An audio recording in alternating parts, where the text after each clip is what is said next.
यत्कृपातमहं वन्दे परमानन्दमाधवम् श्रीमदनगोपालं वृन्दारं पुरन्दरम् श्रीगोविन्दं प्रपद्येऽहं दीनानुग्रहकारकम् वन्दे मुकुन्दमरविन्ददलायताक्षम् कुन्देन्दुशङ्खदशनं शिशुगोपवेशम् इन्द्रादिदेवगणवन्दितपादपीठम् वृन्दावनायमहं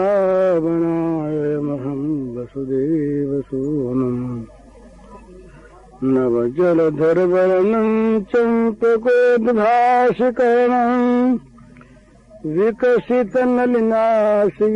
विस्फुरन्मन्दहास्यम् कनकरुचिदुकूलं चारुबर्हावचूलं कमपि निखिलसारं नौमि गोपीकुमारम् वंशीविभूषितकरान्नयनीरदाभात् पीताम्बरादनुनबिम्बफलाधरोष्ठात् पूर्णेन्दुसुन्दरमुखादरविन्दनेत्रात् कृष्णात् परं किमपि तत्त्वमहं न जाने ध्यानाभ्यासवशीकृतेन मनसा तन्निर्गुणं निष्क्रियम् ज्योति किंचन योगिनो यदि परम पश्यन्ति पश्यन्तु ते अस्माकं तु तदेव लोचन चमत्काराय भूयाचरम् कालिन्दी पुलिनेषु यत्किमपि तन् नीलं महो धावति श्री राममय सब जग जानी करऊं प्रणाम जोरि जुगपानी। श्रद्धा से शरणागति प्राप्त होती है। शरणागति से सारी चिंताओं का, दुख का अभाव होता है और विश्वास से प्रेम उत्पन्न होता है। प्रेम तमाम आनंद का मूल है। तो श्रद्धा विश्वास ये दो चीजें ऐसी हैं जो जीवन को सर्वथा पवित्र सुखमय बनाने वाली हैं। जिस वस्तु को हम नहीं जानते उस वस्तु के लिए श्रद्धा करनी पड़ती है। जैसे भगवान हैं, भगवान को प्राप्त करना चाहिए तो इसमें 4 तरह की श्रद्धा आवश्यक होती है। भगवान के अस्तित्व में श्रद्धा, भाई इसी में अगर संदेह हो भगवान है कि नहीं, ये संदेह जहाँ पर है वहाँ उनको पाने की इच्छा बहुत दृढ़ नहीं होगी। वस्तु के जिसके होने में संदेह है वो मिले न मिले इसका कोई प्रश्न नहीं आता। वस्तु है और वो मिलती है और उसका मिलना ही जीवन का सबसे बड़ा लाभ है। ये श्रद्धा होनी चाहिए। सबसे बड़ी लाभ की वो चीज है और मिलती है, कोई मिलने वाली भी है और कोई उसके मिलने में लाभ नहीं तो उसकी तरफ कोई आकर्षण नहीं होता। और लाभ तो बहुत है पर वस्तु मिलने वाली नहीं है तब भी कोई उसके लिए प्रयत्न नहीं होता। तो परम लाभ की वस्तु है और मिलने वाली है, ये दूसरी श्रद्धा। और वो मिलने वाली है माना, पर कभी किसी को मिली भी है क्या वो वस्तु? तो तीसरी श्रद्धा ये कि बहुतों को वो वस्तु अब तक मिल चुकी है, उस सत्य का साक्षात्कार बहुतों ने अब तक किया है, ये श्रद्धा। नहीं तो ये हो कि भाई आज तक जब किसी को वस्तु मिली ही नहीं तो मिलने वाले भले ही मानते हैं, उत्साह नहीं होता। तो वो लोगों को वस्तु मिली भी है, बहुतों को मिली है। भाई बहुतों को मिली है, वो योग्य थे, अधिकारी थे, वो इसके लिए साधन कर चुके थे। हैं हमसे कुछ बनता नहीं, हमको चीज मिलेगी ही नहीं। जहाँ ये आत्म अविश्वास है वहां भी प्रवृत्ति नहीं होती भगवान के मिलने की साधना में, तो हमको अवश्य मिलेगी। तो चार बात हुई, भगवान हैं, एक बात भगवान का प्राप्त करना ही परम लाभ है और वो प्राप्त होते हैं, दूसरी श्रद्धा। अब तक बहुत लोगों को वे प्राप्त हो चुके हैं, तीसरी, और हमें अवश्य ही प्राप्त होंगे। तो ये जब जागृत होती है तभी उसमें सारी योग्यता अपने आप आ जाती है और सारे जो विघ्न हैं वो अपने आप हटने लगते हैं। और एक सिद्धांत यह है कि जितने भी संसार के भोग हैं ये प्राप्त होते हैं कर्म से। भोगों की प्राप्ति में कर्म की अपेक्षा है। हम भाई बीज बोएंगे तो उसमें से वृक्ष पैदा होगा, फिर वो फलित होगा, तब कहीं फल प्राप्त होंगे। पर भगवान की प्राप्ति में कर्म की अपेक्षा नहीं है, इच्छा की अपेक्षा है। संसार का कोई भोग इच्छा करने पर नहीं मिलता। सभी इच्छा करते हैं, खूब धन मिले, खूब मान मिले, खूब अधिकार मिले, खूब आराम मिले, कौन इच्छा नहीं करता, पर मिलता तो नहीं सबको। तो संसार की वस्तु में कर्म का फल है, कर्म वैसा हो तो उसका फल मिलता है उन वस्तुओं के भोगों के रूप में। पर भगवान किसी कर्म का फल नहीं है, वो किसी बीज से उत्पन्न कोई फल नहीं है। वे सदा हैं, सर्वत्र हैं, सब जगह हैं, सब समय हैं, सबके लिए हैं।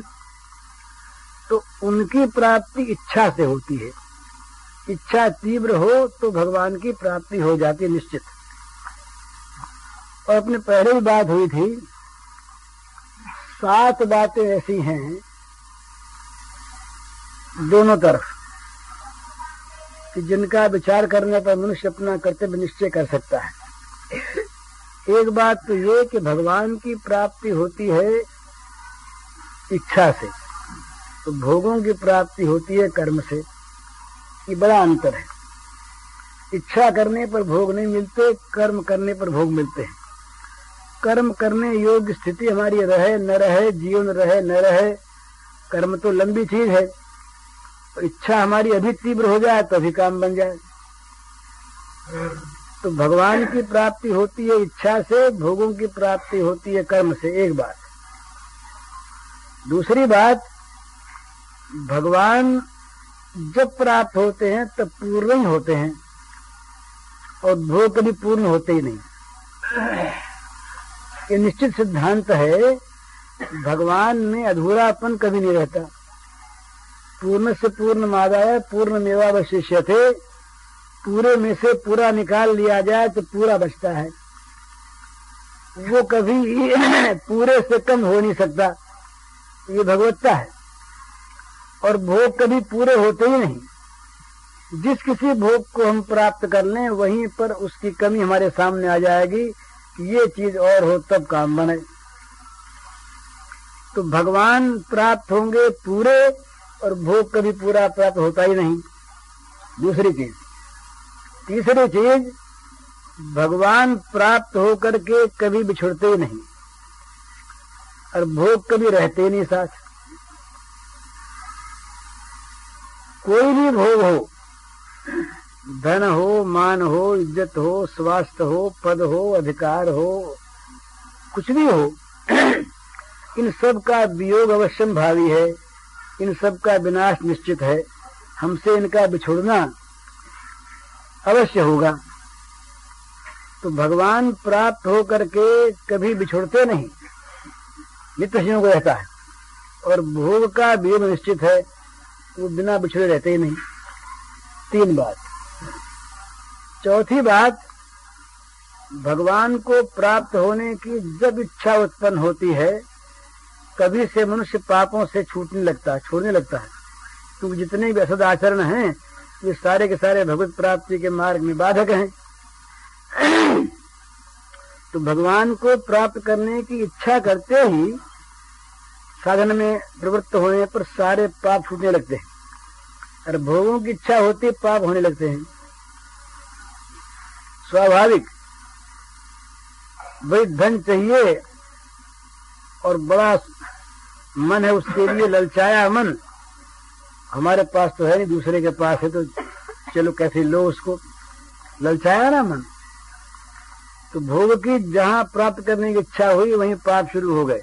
ये भगवान ने गीता में बताया कि भाई पाप क्यों होते हैं, तो भगवान ने कहा कि ये भोगों की कामना थी। तो चौथी बात। 5वीं बात, भगवत प्राप्ति की साधना में लगते ही चित्त शांत होने लगता है। साधना में शांति आती है, चंचलता का नाश होता है, और भोगों के प्राप्त करने की साधना में नित्य शांति रहती है, और अशांति उत्तर उत्तर बढ़ती रहती है। ये 5वीं बात। भोगों में मन रहा, चित्त अशांत रहा, भोगों में ममता रही, तो मरते समय बड़ा दुख होगा। चीज छूट रही है, घर छूट रहा है, ये चीज नहीं मिली, बच्चों का क्या होगा, तो ये बच्चे क्या करेंगे, तो हमारा क्या होगा, हमारी संपत्ति का क्या होगा, ये चीज तो हमें मिली नहीं, जीवन का ये काम बाकी रह गया।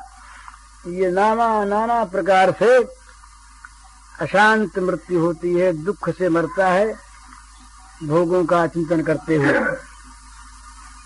भगवान ने कहा कि ऐसा जो लोग है, ऐसे जो लोग होते हैं, वो प्रलयांतम उपाश्रिता, चिंता में परिमेयांच प्रलयांतम उपाश्रिता, मरण के अंतिम क्षण तक अगर होश रहता है तो उन्हें अपरिमेयाम चिंता एक दो नहीं, अपार चिंताएं लगी रहती है, चिंता में ही मरते, सुख से मर नहीं सकते। और जिसका भगवान में मन है वो तो बड़े मजे में मरता है, सुख से कि अब जा करके भगवान से मिलेंगे।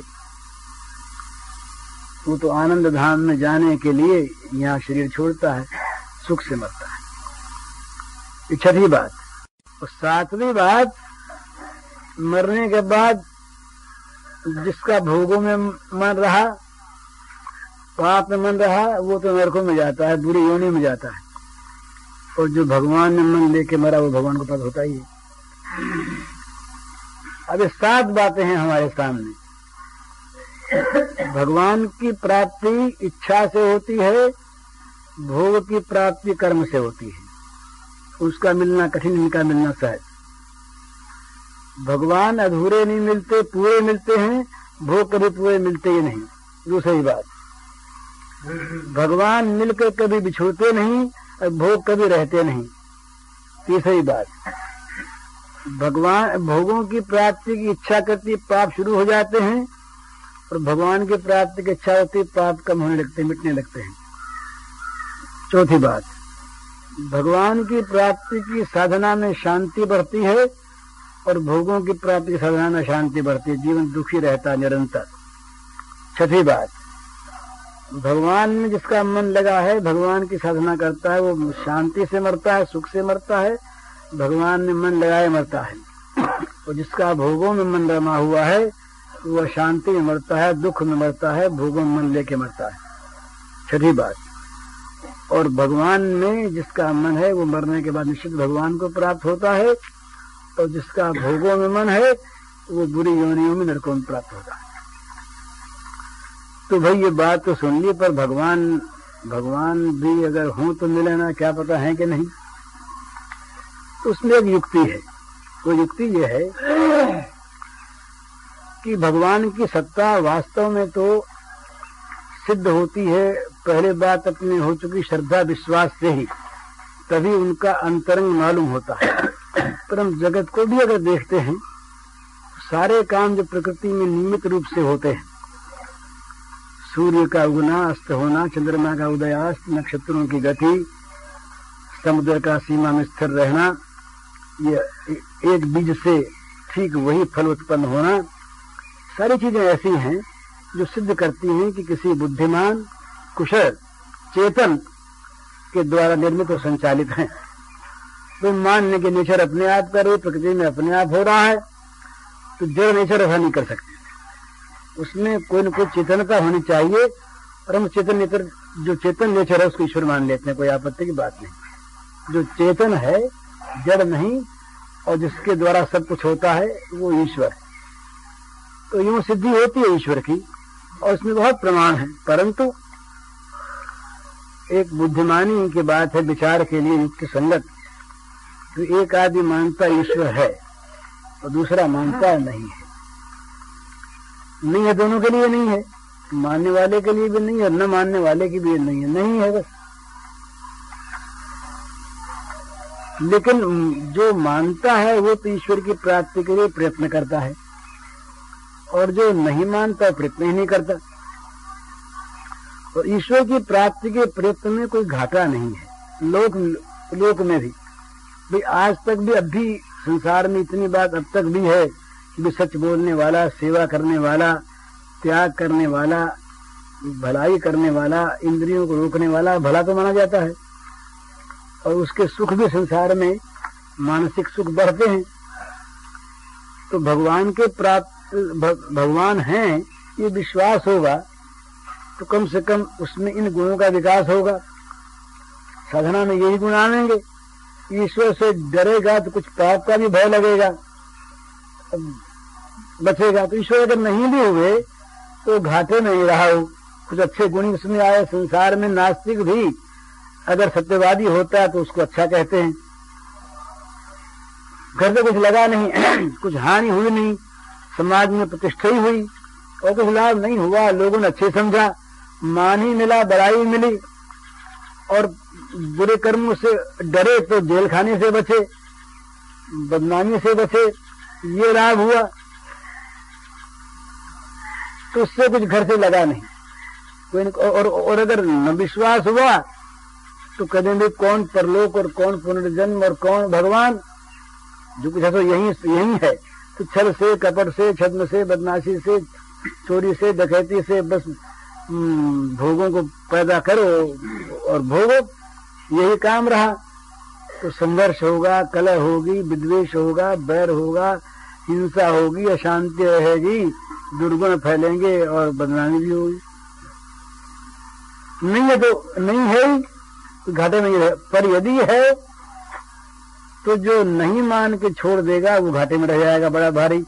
अगर ऋषियों की बात सत्य है, और सत्य है ही, पर यदि अगर भी हम लगा दें कि अगर ऋषियों की बात सत्य है तो मानव जीवन का उद्देश्य भगवत प्राप्त करना है, तो इस उद्देश्य में वो अगर लगा ही नहीं तो जीवन के बड़े भारी अवसर को उसने खो दिया। अगर एक वंचित रह गया वो बड़े सौभाग्य से जो उसे प्राप्त हुआ था करने के लिए, तो बड़े घाटे में रहा। और जो उसको मानता है वो प्रयत्न करके पा भी ले सकता है, तो लाभ में रह गया। इस युक्ति से भी मनुष्य को चाहिए कि वो अगर अविश्वासी भी है तभी कोई घाटे की चीज नहीं है, वो ईश्वर को मान करके अपने जीवन को उस तरफ मोड़े। और दूसरी बात यह है कि इसमें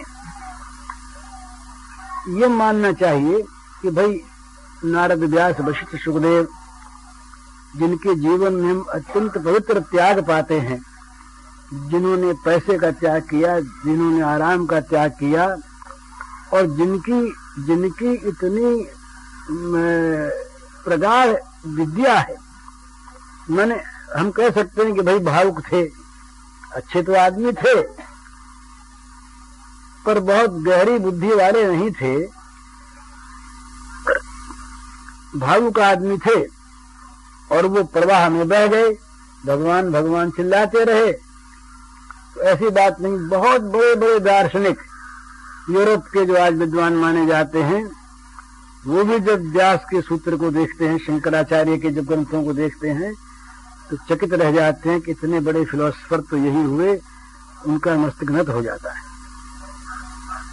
तो इससे ये बात सिद्ध होती है कि वो मूर्ख नहीं थे, बुद्धिमान थे, और उन्हें हमसे कुछ लेना नहीं था, इसलिए वो झूठ बोल के हमके हमारी प्रताड़ना करते।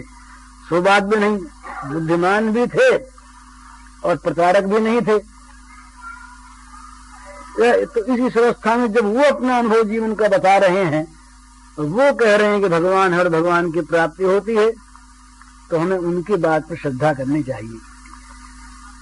श्रद्धा करने पर भगवान की एक सुंदर कल्पना हमारे मन में आती है। वो वास्तव में कल्पना नहीं है, वास्तव में वो सत्य हमारी कल्पना से कहीं अधिक है। हम कल्पना उतनी भगवान के संबंध में कर नहीं सकते जितने भगवान हैं।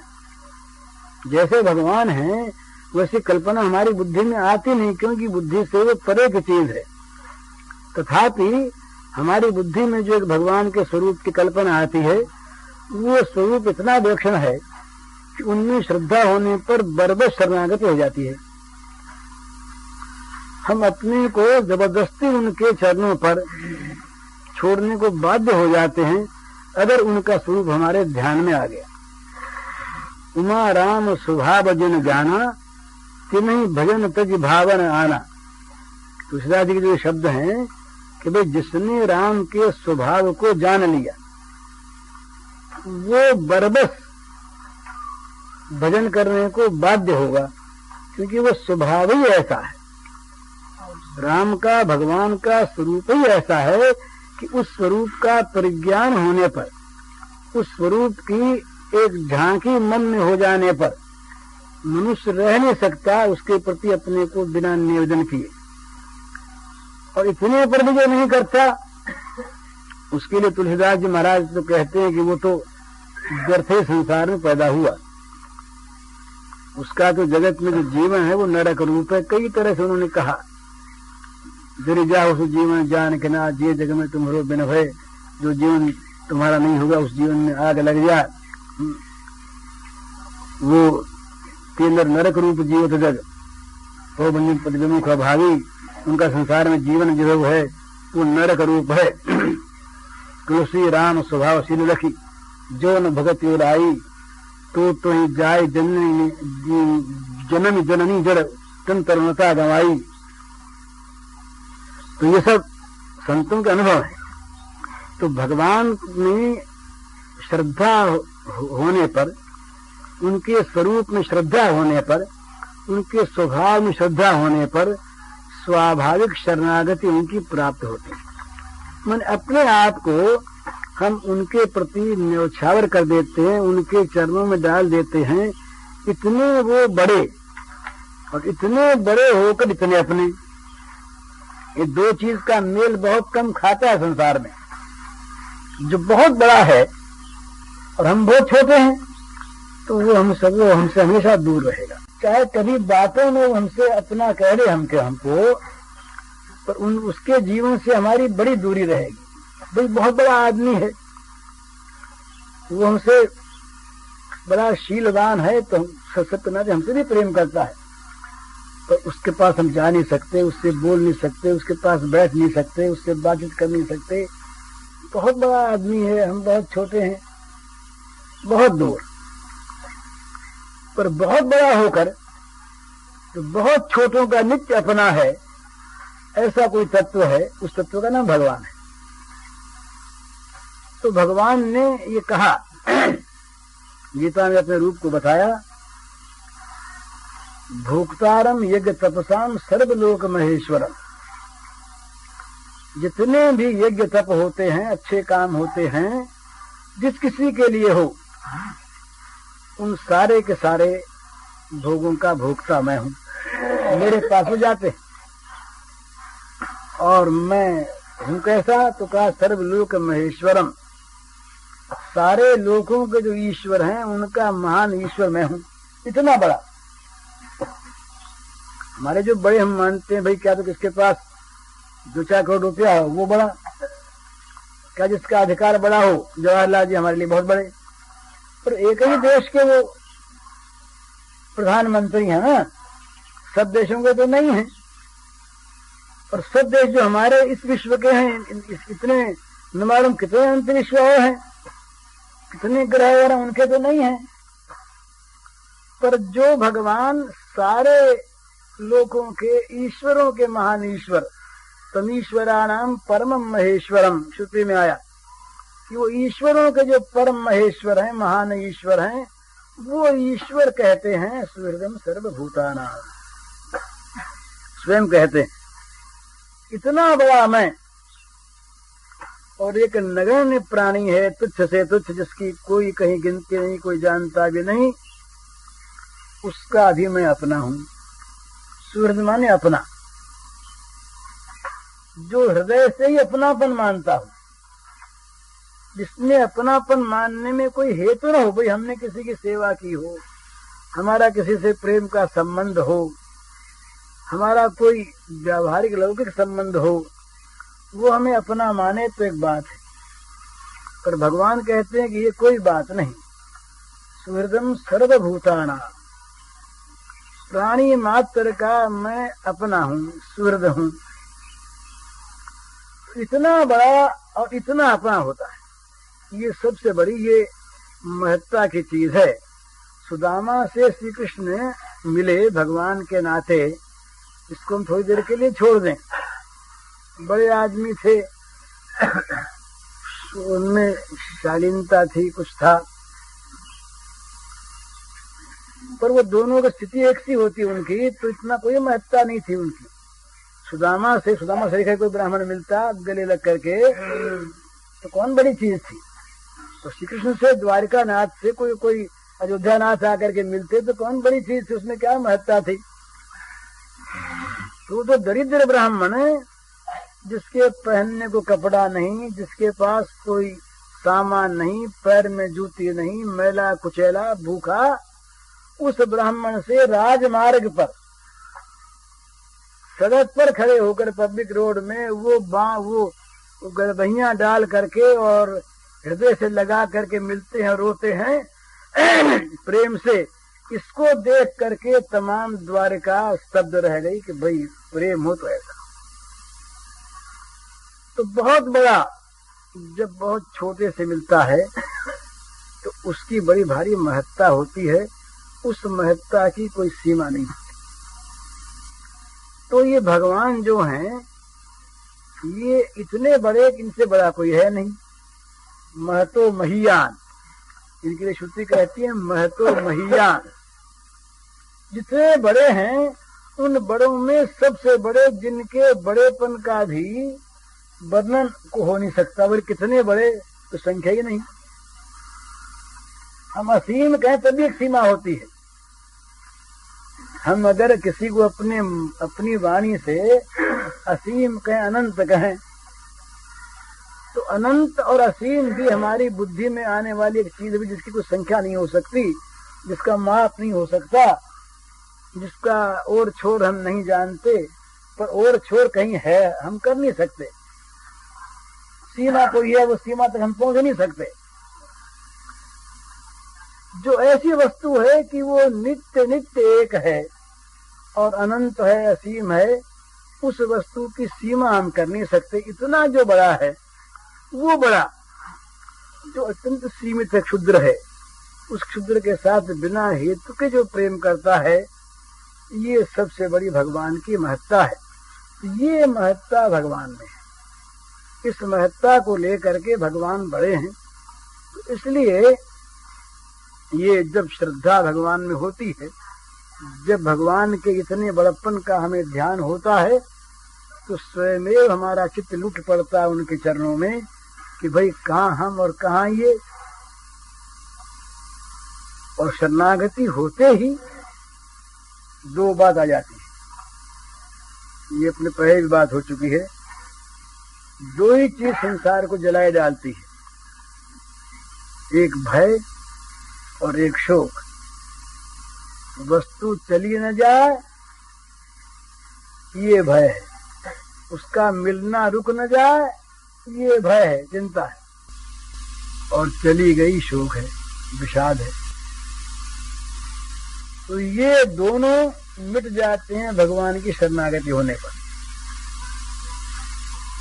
निश्चिंतता और निर्भयता ये शरणागत का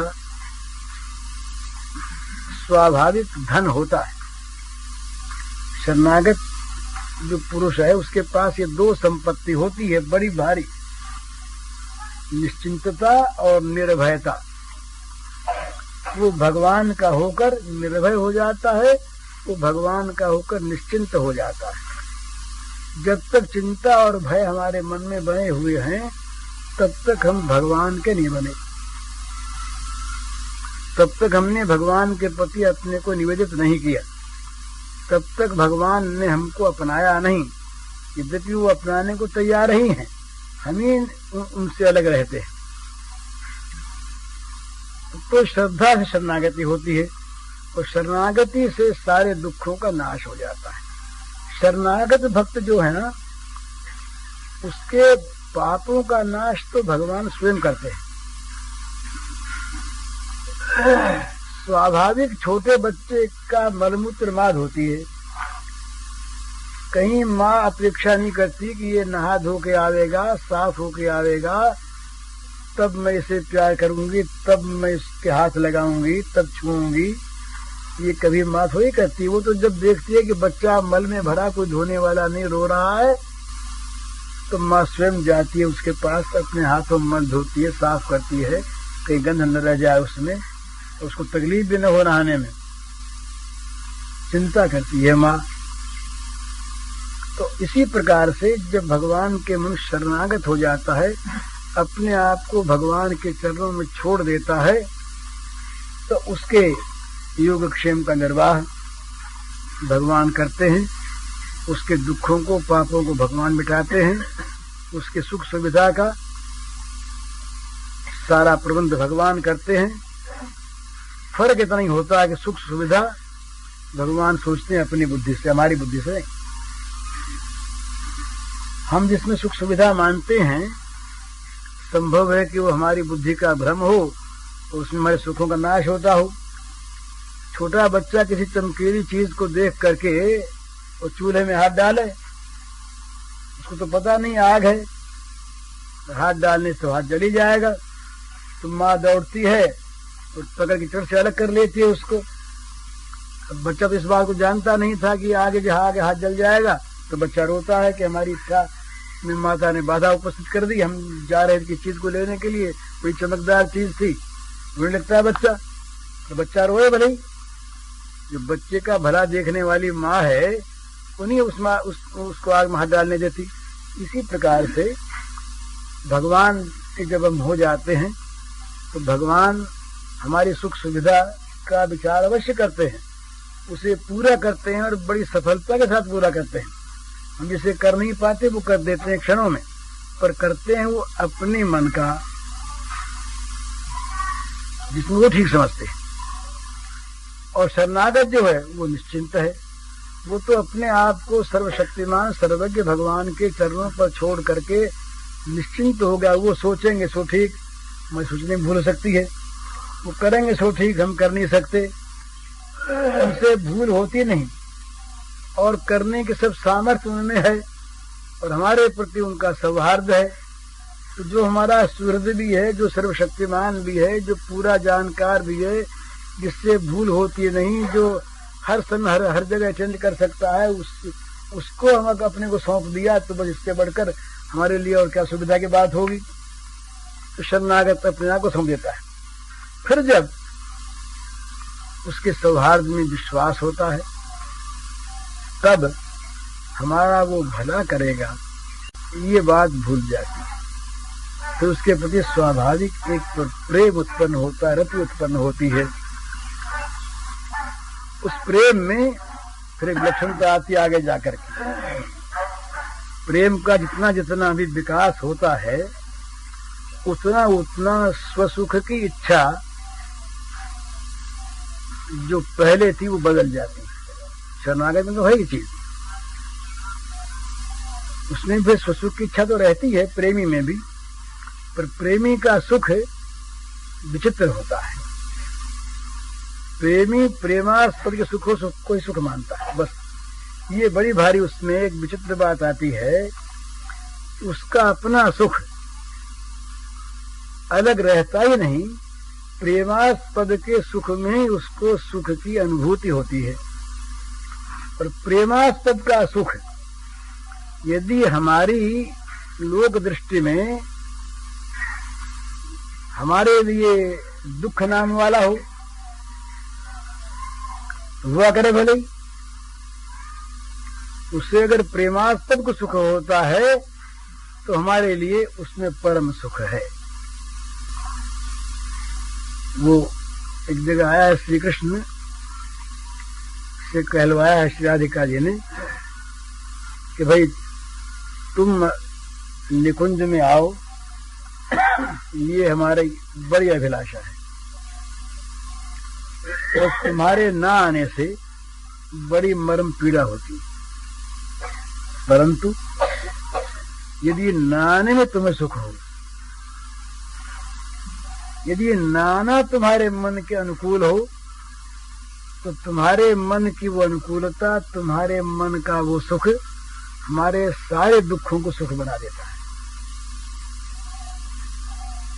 ये प्रेम का स्वभाव है। जहां जहां पर थोड़ा भी प्रेम होगा, बच्चे में माँ का प्रेम है, जाड़े के मौसम में बच्चे ने बिछोने में मूत दिया, अब माँ बच्चे को सुला लेती है, सूखे में स्वयं चली जाती है, उसमें गीले में स्वयं ठंड भोगती है। क्यों भोगती है? कि उसमें बच्चे को सुख है। तो जहां जहां पर प्रेम का जरा भी विकास है, वहां वहां पर निज सुख का त्याग है और उसका सुख ही अपना सुख बन जाता है। तो ये इसीलिए कहा कि प्रेम पवित्र है। पवित्र क्यों है? कि प्रेम में अपने लिए कुछ पाने के लालसा का संकल्प भी नहीं रहता। प्रेम केवल देना जानता है, और कहीं वो लेता है तो देने के लिए लेता है, देते हुए लेता है। प्रेम में जो प्रेमास्पद के द्वारा प्रदान किया हुआ सुख स्वीकार होता है, इसलिए नहीं होता कि उस सुख से अपने को सुख होता है। ये बड़ी विचित्र चीज है।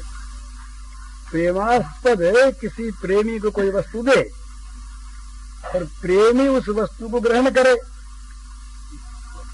और इसलिए नहीं करता वो कि उस वस्तु से उसे सुख होगा, इसलिए करता है कि इससे प्रेमास्पद को सुख होगा।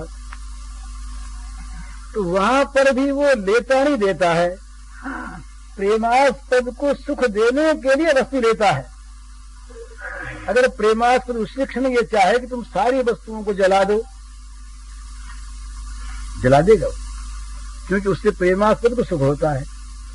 उसको न वस्तुओं से, न स्थिति से, न अवस्था से, न अपनी सुगति दुर्गति से, न अपने अनुकूल प्रतिकूल से, न अपने सौभाग्य दुर्भाग्य से कोई संबंध है।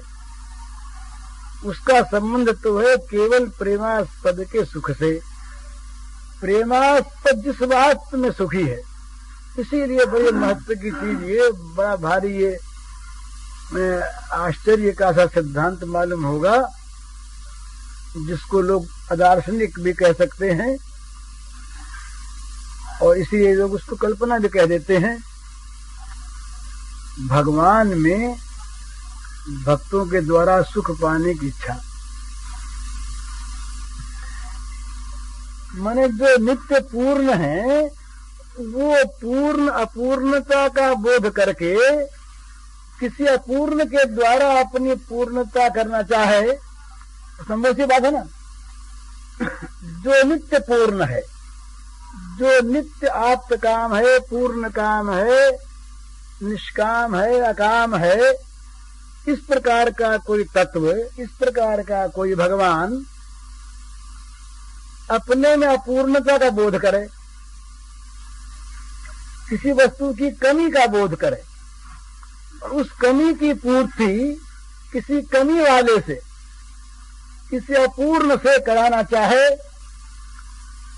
तो ये कल्पना लोग कहेंगे कि ये भगवान में तो हो नहीं सकती, ये चीज असंभव चीज है।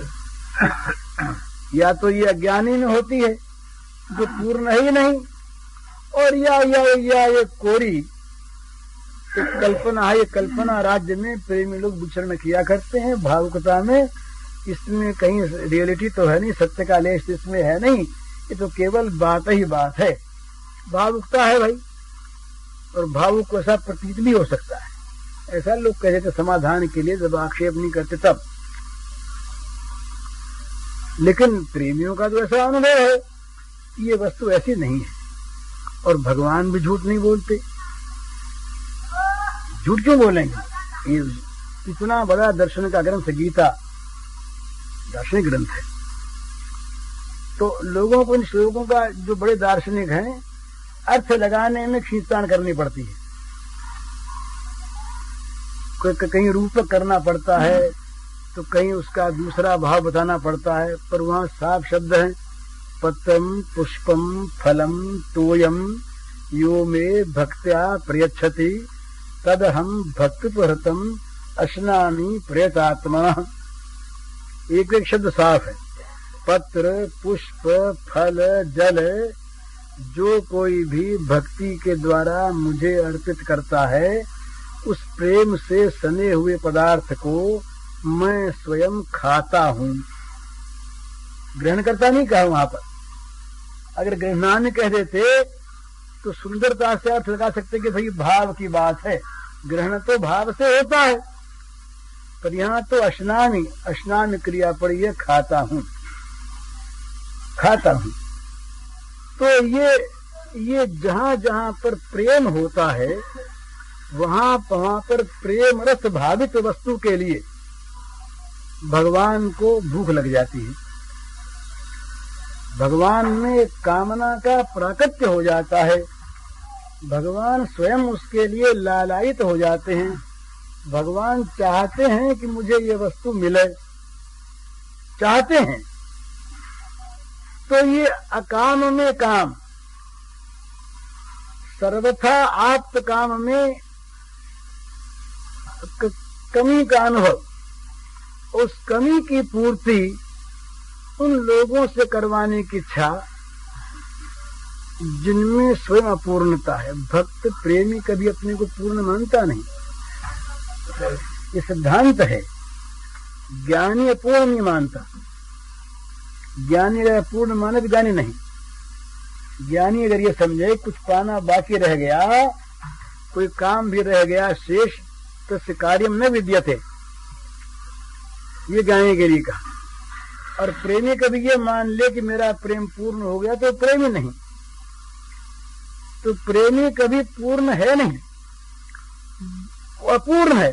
उस अपूर्ण के प्रेम को प्राप्त करके भगवान अपने प्रेम रस की भूख को मिटाना चाहते हैं। ये बड़ी विलक्षण चीज है। अपूर्ण के द्वारा प्रेम प्राप्त करके भगवान अपनी प्रेम की भूख को मिटाना चाहते हैं। तो ये विलक्षणता प्रेम की। तो प्रेम का जो स्वरूप इसीलिए वो कहा है शास्त्रकारों ने, अनिर्वचनीयम प्रेम स्वरूपम मूका स्वदनवत। ये सूत्र नारद जी के हैं कि जो प्रेम का स्वरूप है वो अनिर्वचनीय है, वो वाणी में नहीं आता, और वो तो गूंगे के स्वाद की तरह से अनुभव की वस्तु है। मूका स्वादनवत, मूक के आस्वादन की भांति। तो क्यों है इसमें कि जहां हम वाणी में कुछ ले आते हैं, स्थूलता आती है, वहां कोई चाह बन जाती है। और ये बिल्कुल चाह के परे की वस्तु है। कितना सुंदर भाव है ये। इसका अगर आंशिक भी किसी के अंदर भाव प्रकट हो जाए तो जीवन पवित्र हो जाए। दूसरे के लिए जीवन, दूसरे के सुख से सुख अपने को है। कितना बड़ा ऊंचा मन, अपने सुख की, अपने अलग सुख की, अपने आत्मेंद्रिय प्रीति की, कहीं पर किसी प्रकार के सुख की कामना ही नहीं है। चैतन्य महाप्रभु ने कहा निजेंद्रिय प्रीति इच्छा तार नाम काम। ये बंगला में ये उनका सिद्धांत है कि अपने इंद्रियों के तृप्त करने की जो इच्छा है, चाहे वो किसी प्रेमास्पद से हो, भगवान से भी हो, तो वो काम है, प्रेम नहीं। और कृष्ण सुख वांछा धरे प्रेम नाम। प्रेम किसका नाम है? कि श्री कृष्ण को सुखी करने की इच्छा। तो लोग कहते हैं पागलपन है, जो सुख स्वरूप हैं उनको सुखी करने की इच्छा कैसी? तो यही तो प्रेम का जादू है कि नित्य सुख स्वरूप में सुख प्राप्ति की इच्छा पैदा हो जाती है, और उस इच्छा की पूर्ति वे प्रेमी लोग करते हैं। माने भगवान से सब पाना चाहते हैं, पर ये प्रेमी तो भगवान को देने के लिए संसार में जीते हैं। भगवान को देने वाला कोई अगर है संसार में, देने वाला सब मांगने वाले हैं। कोई मोक्ष मांगता है, कोई भक्ति मांगता है, कोई स्वर्ग मांगता है, कोई वैकुंठ मांगता है, कोई दर्शन मांगता है। बड़े से बड़े मांगने वाले ये लोग हैं। पर ये प्रेमी तो कहते हैं कि तुम लिए चले जाओ हमसे, हमें नरक का डर नहीं, हमें स्वर्ग की इच्छा नहीं, हमें भोगों की चाह नहीं, भोगों के नाश की परवाह नहीं, मुक्ति हमें चाहिए नहीं, हम तो तुम्हारे देने के लिए जीते हैं। तो क्यों? कि हमारे देने पर हम तुम्हारा हंसता हुआ मुंह देखते हैं। बस तुम्हारा जो स्मित हास्य है, तुम्हारे जो एक तृप्ति की हंसी जरा सी है, ये मुस्कान, बस ये मुस्कान हम देखते रहें, तुमको सुखी देखते रहें। ये प्रेमियों का ये भाव वो भगवान से कहते हैं, भगवान को ऐसा मान लेते हैं। और भगवान ठीक ठीक ऐसे बन जाते हैं कि बस हमसे तुम चीज कोई लो और तुम जरा सा मुस्का दो उसको लेकर के, प्रसन्नता तुम्हारी देख लें, तुम्हारे चेहरे पर, तुम्हारे होठों पर जरा सी आनंद की लहर देख लें, तुम्हारे नेत्रों में जरा सी तृप्ति का भाव देख लें, तुम्हारे जिह्वा में जरा सी सरसता देख लें, तुम्हारे चेहरे पर जरा सी उत्फुल्लता देख लें, बस हमारा जीवन धन्य हो गया। हमें मोक्ष नहीं चाहिए, और इसके लिए अगर नरक में जाना हो तो नरक भी मंजूर। ये प्रेमी जो होते हैं ये नरक का भय नहीं करते, मोक्ष की चाह नहीं करते,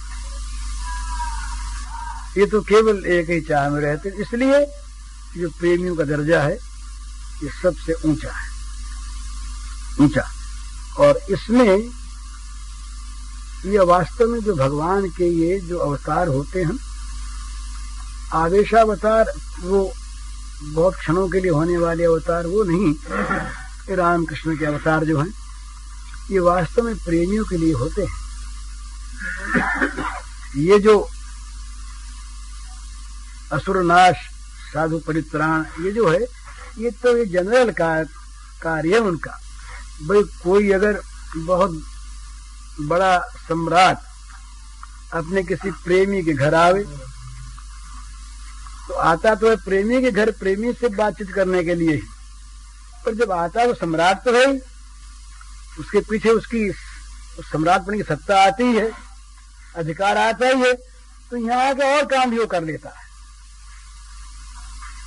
इसी प्रकार से जब स्वयं भगवान का प्राकट्य होता है तो होता तो है प्रेम के लिए ही, पर ये जो मामूली कार्य दूसरे हैं ये उनकी सत्ता से अपने आप हो जाते हैं। इसलिए कहा है कि भाई श्री कृष्ण जब आते हैं स्वयं भगवान, नारायण रूप भी होता है, विष्णु रूप भी होता है, शिव रूप भी होता है, शक्ति रूप भी होता है, तो सारे अपने अपने कार्य यथास्थान करते हैं।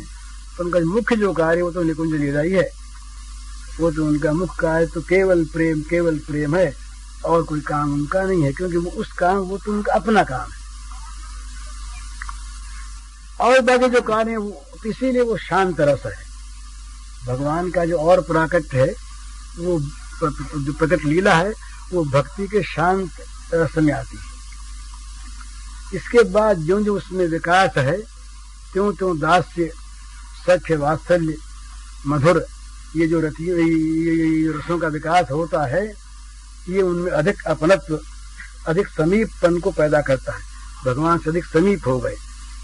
भगवान के प्रजा भी हैं, राजा के नाते उनके महलों के दास भी हो गए। दास के बाद सख्यता प्राप्त हो गई, वात्सल्य आ गया, जहाँ पूर्ण आत्मनिवेदन हुआ, जहाँ तन मन पर सब पर प्रकृति पर भी पूरा अधिकार हो गया, वहां मधुर रस आ गया। इस रस में उनको स्वयं अधिष्ठात्री देवता के रूप से नहीं और सर्वव्यापी भगवान के रूप से नहीं,